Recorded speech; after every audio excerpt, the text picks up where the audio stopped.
Hey everyone, and welcome to another deep dive with us.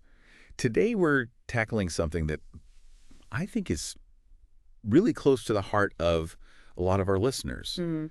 teaching English effectively. Yes, And, we've got a great guide to help us unpack all of we this, do. how to teach English effectively, a guide for future teachers. It's a good one. And whether you're, someone who's getting ready to step into the classroom for the very first time, or you're a seasoned pro who just wants to brush up on some techniques, Right. or maybe you're just curious about language learning in general, I think we've got something for everyone in this deep dive. Absolutely. We're going to be talking about things like, understanding your students' learning styles, Yes. creating a classroom environment that is just buzzing with engagement, and even taking Yeah. advantage of all the cool technology that's out there to help bring your lessons to life. It's exciting. So much to cover. There is. Let's dive right in. Let's do it. So, one of the things that this guide really emphasizes right from the beginning, and I love this, is that there is no one-size-fits-all approach to teaching English. Right. It's all about understanding your learners Really understanding them. and tailoring your approach to their specific needs. And I think that's where this guide really shines, because it dives into It does. all those different factors that come into play, Yes. like proficiency levels. Mm. You might have a classroom with students who are absolute beginners Right.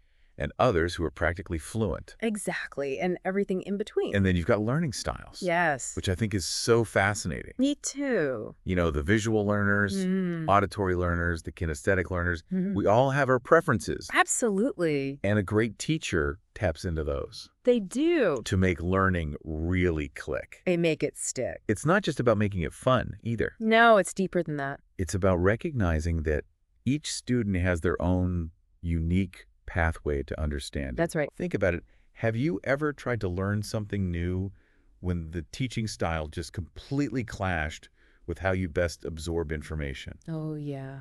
It's like trying to fit a square peg in a round hole. It really is. So frustrating. I know. I can relate to that for sure. And that's why this guide's emphasis on understanding learners from the get-go is so important. Is the foundation. It is. Yeah. And then once you have a good grasp of who your learners are, you can start thinking about Yes. creating that positive learning environment So crucial. where they can really thrive. Absolutely. And the guide talks about, encouraging open communication, being patient with your students, setting clear expectations, Right. and celebrating those wins no matter how big or small. It all builds that positive atmosphere. It does. And it's not just about the physical space, Yeah. having a bright and cheerful classroom. It's more than that. It's about fostering that sense of trust and respect, Exactly. where students feel comfortable taking risks, asking questions, making mistakes. Because they will make mistakes. It's part of the process. It's all part of the learning process. Yes. And that leads us perfectly into the next big idea, which is effective lesson planning. The roadmap for success. It is. And the guide lays out a really clear structure that just makes so much sense to me. Yeah. You start with a warm-up activity, Mm-hmm. something to grab your students' attention, get them engaged, get them thinking. Set the stage. Yes. And then you clearly state your lesson objectives. Right. It's like saying, hey, everyone, here's what we're setting out to achieve today. Give some sense of purpose. Exactly. And then you move into the presentation of new material, followed by practice activities to help solidify those concepts. So important to have that hands-on time. Absolutely. And then this is the part I love, Oh, tell me. production. Yes. This is where students get to actually use what they've learned in a real way. Where it all comes together. It's where learning comes alive. I love that. Me too. And, speaking of bringing learning to life, I have to admit, when the guide started talking about technology as a teaching tool, Ooh. my ears really perked up. As they should. Because who isn't excited about bringing the 21st century into the classroom? It's a whole new world of possibilities. It really is. And, the guide mentions things like language learning apps. Like Duolingo and Memrise. Exactly. Those are classics for a reason. They are. But it goes even further than that, talking about interactive platforms like, Kahoot, Quizlet. yes, and virtual classrooms like, Zoom, Microsoft Teams. all of which have become so essential. Absolutely. Especially these days. Especially these days. And then it even touches on, AI-powered tools. yes, things like Grammarly and ALSA Speak. Amazing for feedback. They are. Imagine giving students instant feedback on their writing and pronunciation. That's powerful. Empowering. It is. But it's a good reminder that technology should be a tool. Not a crutch. Not a crutch exactly. It's about finding that balance between traditional teaching methods and these innovative resources. And choosing the right tool for the right job. Right. And speaking of tools, we can't forget about the 4 cornerstones of English proficiency. Listening, Yes. speaking, reading, and writing. The essentials. The essentials. And the guide makes it very clear that we need to address all of them. To create well-rounded communicators. Exactly. It's a holistic approach. It is. And this is where things get really interesting, I think, because the guide goes into some detail about how to develop each of these skills effectively. It talks about using podcasts and songs for listening comprehension. Great ideas. Role plays and presentations for speaking practice. Yes. A variety of texts for reading. Exposing them to different styles. Exactly. And then all sorts of writing exercises to improve written expression. It's about finding those creative sparks that bring each skill to life. It is. And you know what else I really appreciate about this guide? What's that? Is its emphasis on real-world application. Oh, yes, making it relevant. Yes, bringing authentic materials into the classroom. Things like Newspapers, menus. even song lyrics. Absolutely. Things they might actually encounter in their lives. Exactly. And then there's scenario-based learning, Love that. which can be so powerful, Right. simulating a job interview or ordering food at a restaurant. Real life situation. Real-life situations. And then that ties in so well with task-based learning, getting students to work on projects that have a real purpose. Like creating blogs, conducting interviews. Designing travel brochures. The possibilities are endless. Endless. And it makes learning so much more engaging and meaningful. It does. But, let's be real for a moment. Okay. Teaching English does come with its own unique set of challenges. It does. And this guide doesn't sugarcoat those. No, it's realistic. It specifically mentions the fear of speaking, which so many learners experience, Especially at the beginning. especially at the beginning. And then there's the issue of diverse skill levels within a class. A common challenge. It is. And of course, the ongoing struggle with vocabulary acquisition. So many words to learn. So many words, and it can feel overwhelming. It can. But what I appreciate is that the guide doesn't just present these challenges. No, It offers practical solutions. that's helpful. It is like creating a safe and supportive space for speaking practice, Essential. using differentiated instruction to cater to those varied skill levels, Yes. Meeting students where they are. and finding ways to make vocabulary acquisition fun and engaging. Because it can be fun. It can be, and it should be. Absolutely. We don't want our students to dread learning new words. No, we want them to be excited about it. Exactly, and that's what makes this guide so valuable. It's practical and inspiring. It gives us the tools and the motivation to be the best English teachers we can be. And to help our students unlock the power of language. And that's a beautiful thing. It is. Welcome back to our deep dive, everyone. We're picking up our conversation about teaching English effectively, and I'm really excited to dig a little deeper into some of those nuances we touched on earlier. Me too. Oh. It's easy to say cater to different learning styles. Yeah. But what does that actually look like in a real classroom setting? Right. It's not always straightforward. Not at all. I mean, you've got a room full of unique individuals, all with their own ways of learning. It's true, and that's where the art of teaching comes in. You have to be observant and flexible, constantly adapting your approach to meet those individual needs. So it's like a dance. In a way, it is. You're constantly adjusting and responding to your students. Exactly. Let's say you have a student who really struggles with those traditional grammar worksheets. Right.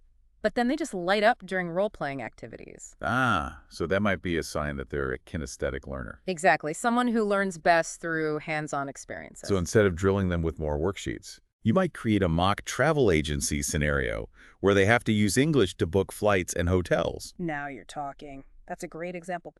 And the same principle applies when we think about those different proficiency levels in the classroom. Right, because you wouldn't hand a beginner student a complex academic article and expect them to understand it. No way.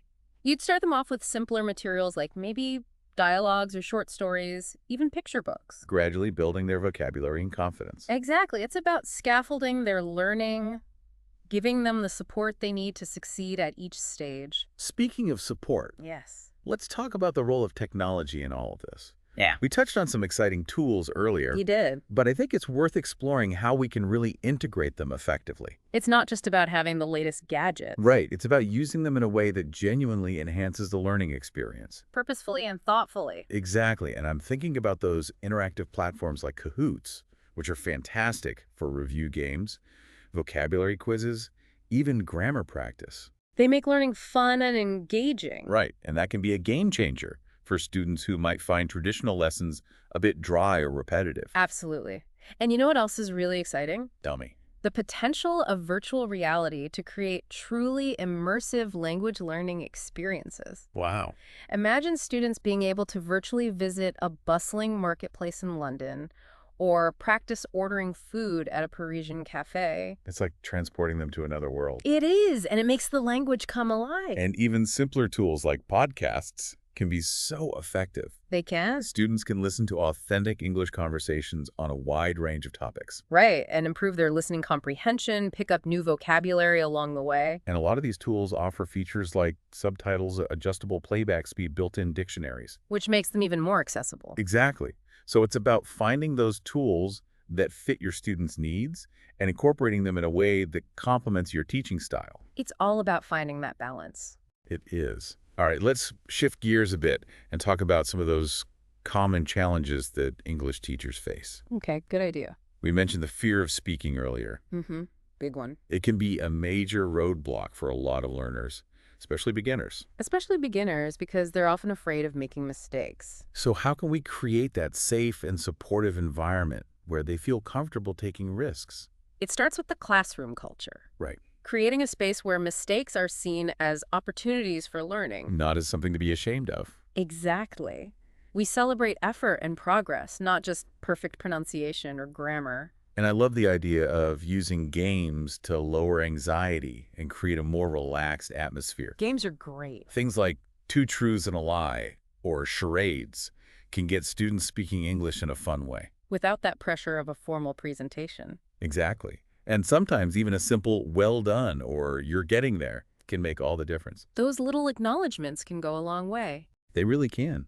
Another challenge is dealing with those diverse skill levels that we often find within the same class, Oh, yeah. You might have students who are flying ahead. and others who are struggling to keep up. So how do we manage that? How do we make sure everyone's needs are being met without leaving anyone behind? That's where differentiated instruction comes in. Ah, yes. Providing different pathways to learning, offering various activities and materials that cater to those different learning styles and paces. So while some students might be ready for a challenging writing assignment, Others might need more practice with basic sentence structures or vocabulary. precisely. And we can use flexible grouping strategies too, Right, allowing students to work independently in pairs or in small groups. based on their needs and learning preferences. It's about finding that sweet spot for each student. It is. And speaking of different needs, how do we keep those students who are already fluent or near fluent engaged and challenged? That's a good question. We don't want them to feel like they're just coasting along. Right, and that's where enriching activities and extension tasks come into play. Give me some examples. They could lead discussions or mentor their peers, or even explore more advanced topics that go beyond the standard curriculum. I love that. So if we're working on descriptive writing, Mm-hmm. a more advanced student could create a travel brochure for a fictional country. While a student who's still developing their writing skills might focus on describing their favorite animal or place. It's about adjusting the complexity and level of challenge while still targeting the same core skills. Exactly. Okay, let's tackle another big one, vocabulary. Ah, yes. The guide mentions encouraging students to keep personal vocabulary journals and play word games. Those are great starting points. They are. But what are some other creative ways we can help them expand their vocabulary? Well, I'm a big fan of using visual aids. Me too. Things like flashcards with pictures and definitions, mind maps, connecting related words, even creating word walls with thematic vocabulary. Visuals can be especially helpful for those visual learners. Absolutely. They provide a concrete image to connect with the word. And we can't forget about context. So important. Instead of just presenting isolated words, Right. teach them within meaningful sentences or stories so students understand not only the meaning, but also how to use the word correctly in different situations. It's about making those connections. And sometimes we forget that language is meant to be playful. Yes. Don't be afraid to get a little silly with it. You know, puns, jokes, even silly mnemonics can make vocabulary learning more memorable and enjoyable. Absolutely. We want students to see vocabulary as a toolbox filled with exciting tools for communication. Not as a chore. Exactly. So let's take a moment to recap what we've covered in this part of our deep dive. Okay, sounds good. We talked about putting those learning styles into action, integrating technology, meaningfully creating a safe space for speaking practice, using differentiated instruction to meet diverse needs, and finding creative ways to expand vocabulary. We covered a lot of ground. We did, and it all ties back to that ultimate goal Yeah. of fostering a love of language in our students. When students see English not just as a subject, but as a tool for communication, connection, and self-expression. That's when the real magic happens. It really does. And we're back for the final part of our deep dive into teaching English effectively. I feel like we've covered so much ground already. It's been a great conversation. It has, and I'm excited for this last part. You know, we've talked about understanding our learners, creating engaging lessons, embracing technology. But now it's time to talk about how we actually measure that progress. How do we make sure our students are truly thriving? Right. And the guide we've been exploring talks about two main types of assessment, formative and summative. And I have to admit, those terms can sound a bit intimidating. They can, especially if you're new to teaching. Yeah. But they're really not that complicated. So break it down for us. Okay, think of formative assessments like those checkpoints you might encounter on a road trip. Okay, I like that analogy. You're making sure you're on the right track, you haven't missed any turns, you're heading in the right direction. So in the classroom, what would those checkpoints look like? It could be things like quizzes, class participation, even those quick exit tickets at the end of a lesson. Where students just jot down their key takeaway. Exactly. It's less about assigning grades and more about getting a sense of where students are at. And making adjustments as needed. Precisely. It's about providing that ongoing feedback and guidance so students can course correct along the way. So it's like those little nudges in the right direction. It is. Yeah. And then you have summative assessments, Right. which are more like reaching your final destination on that road trip. They evaluate learning at the end of a unit, a semester, or even a whole course. So we're talking exams, final projects, essays. Exactly. Those opportunities for students to demonstrate what they've learned over a longer period of time. So both types of assessment are valuable. They are. But they serve different purposes. And I think it's important for students to understand that. I agree. It's not just about getting a grade. It's about tracking their progress, identifying areas for growth. And that leads us to the importance of feedback. Ah, yes. Feedback. Crucial part of the learning process. And this guide really emphasizes constructive feedback. It does, because it's not just about pointing out errors. Yeah. It's about providing specific guidance that helps students improve. So it's not enough to just mark something wrong. No, you need to explain why it's incorrect. Offer suggestions for improvement? Maybe even provide examples of how to do it correctly. Exactly. Turn those mistakes into learning opportunities. I love that. And the timing of the feedback is important too, right? It is. It's more effective to provide feedback on a draft of an essay, for instance. Than to wait until the final submission. Exactly. Catch those errors early on, Right. and the feedback itself should be specific and actionable. Giving students clear steps they can take to improve their work. And let's not forget about the tone of the feedback. Oh, that's so important. It should be encouraging and supportive, focusing on effort and progress. Finding that balance between pointing out areas for improvement and celebrating what the student has done well. Exactly. We want to create that culture of feedback where students feel comfortable both receiving and giving constructive criticism. It's about fostering that growth mindset. Yes, where everyone is constantly learning and improving. I love that. And one of the things that really struck me in this guide is the emphasis on continuous professional development for teachers. Ah, yes. We have Yeah. to keep learning too. We do. The guide encourages us to never stop learning, to attend workshops, join professional networks, experiment with new methodologies. Because the world of education is constantly evolving. It is. New research emerges, new technologies are developed. And the needs of our students change. Exactly. So if we want to stay relevant and effective as teachers We need to stay curious, keep learning. alongside our students. That's right. I love that. And sometimes the most powerful professional development happens through self-reflection. That's true. Taking the time to analyze our own teaching, identify our strengths and weaknesses. And seek out those opportunities for growth. Because teaching is a reflective practice. It is. We're constantly learning and refining our craft. Striving to be the best we can be. Well said. And as we wrap up this deep dive, I want to circle back to one of the most beautiful sentiments from this guide, Okay. inspiring a love of language in our students. Ah, yes. It goes beyond just teaching grammar and vocabulary. It does. It's about fostering a sense of wonder and appreciation for the power of language, sharing our own passion for learning, Celebrating the diversity of languages and cultures. making language come alive. And I think one of the best ways to do that is to bring those real-world applications into the classroom. Show students how language connects us to the world around us. Exactly. Maybe it's reading news articles from different countries. Watching foreign films, connecting with native speakers online.